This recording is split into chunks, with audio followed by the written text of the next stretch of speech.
حوثی باغیوں میں شکست کا خوف۔ یمن میں ایرانی ایما پر منتخب حکومت کے خلاف مسلح بغاوت کرنے والے حوثی شیعہ باغیوں کے اعصاب تھکن کا شکار ہیں۔ اندرون خانہ حوثی باغی اور ان کے سرپرستوں کو شکست کا شدید خوف ہے۔ یمنی سرکاری فوج کو حالیہ دنوں ایک خفیہ دستاویز ملی ہے جس میں ایران، حزب اللہ اور حوثی باغیوں کی اعلیٰ قیادت محاذوں پر شکست کے آثار سے پریشان ہے۔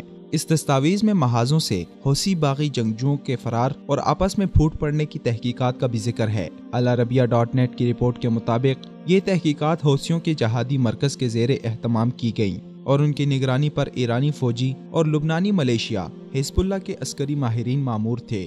یہ خفیہ دستاویزات یمن کی مسلح افواج کے ملٹری انٹیلیجنس شعبے کی جانب سے شائع کی گئی ہیں۔ ان دستاویزات سے پتہ چلتا ہے کہ ان تحقیقات کا خود حوثیوں کو بھی علم نہیں، ان کے بارے میں مخصوص اور محدود حوثی قیادت کو آگاہ کیا گیا تھا۔ یہ تحقیقات انتہائی رازداری میں کی گئیں اور ان کے نتائج کو خفیہ رکھا گیا۔ ایرانی اور حزب اللہ کے ماہرین نے عسکری فیلڈ کی صورتحال کا جائزہ لیا، جس کے بعد حوثی لیڈر عبدالمالک الحوثی کے قریبی ساتھی بو زینب اور دیگر کی نگرانی میں ان اسباب کے تعین کرنے کی کوشش کی گئی کہ آیا حوثیوں کی صفوں میں تیزی سے شکست کے آثار کیوں پھیل رہے ہیں۔ ان دستاویزات سے پتہ چلتا ہے کہ حوثیوں میں شکست سے باغیوں کی قیادت پریشان ہے۔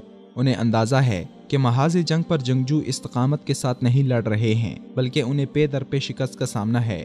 یمنی فوج کے ہاتھ لگنے والی یہ دستاویز 22 دسمبر 2017 کو جاری کی گئی۔ اس میں اعتراف کیا گیا ہے کہ حوثیوں کی جانب سے باقاعدہ عسکری تربیت کے بعد جن جنگجوؤں کو میدان میں اتارا گیا تھا ان کی اکثریت مختلف محاذوں میں ہلاک ہو چکی ہے۔ دستاویزات میں کہا گیا ہے کہ محاذ جنگ پر حوثیوں کا جانی نقصان ظاہر کردہ نقصان سے کہیں زیادہ ہے۔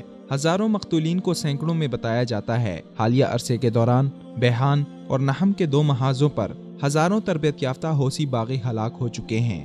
تحقیقاتی دستاویز میں کہا گیا ہے کہ جنگجوؤں کی بددیانتی، آپس میں لڑائی جھگڑے، اہم کمانڈروں کے لڑائی کے دوران مارے جانے یا زخمی ہونے، بدامنی، نااہل افراد کو فیلڈ کمانڈر مقرر کیے جانے یا ان پڑھ اور ناخواندہ لوگوں کو اہم ذمہ داریاں سونپے جانے جیسے اقدامات حوثیوں میں شکست کا سبب بن رہے ہیں۔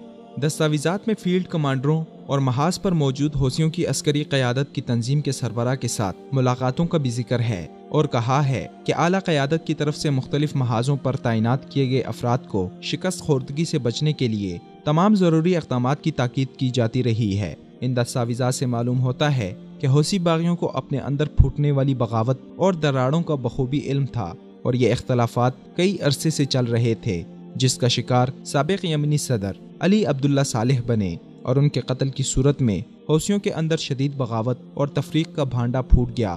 علی عبداللہ صالح کے قتل سے قبل بھی حوثی باغیوں کے دھڑوں میں شدید لڑائی ہوئی اور چند دن میں سینکڑوں افراد قتل ہوئے، جبکہ علی عبداللہ صالح کے قتل کے بعد یہ جنگ مزید تیز ہو گئی ہے۔ ایران اور حزب اللہ کے پلان کے تحت اب حوثی باغیوں کو یمنی فوج اور عوام کے بعد آپس میں لڑوا کر کمزور کرنا ہے اور یمن پر براہ راست کنٹرول حاصل کرنے کی تیاریاں کی جا رہی ہیں۔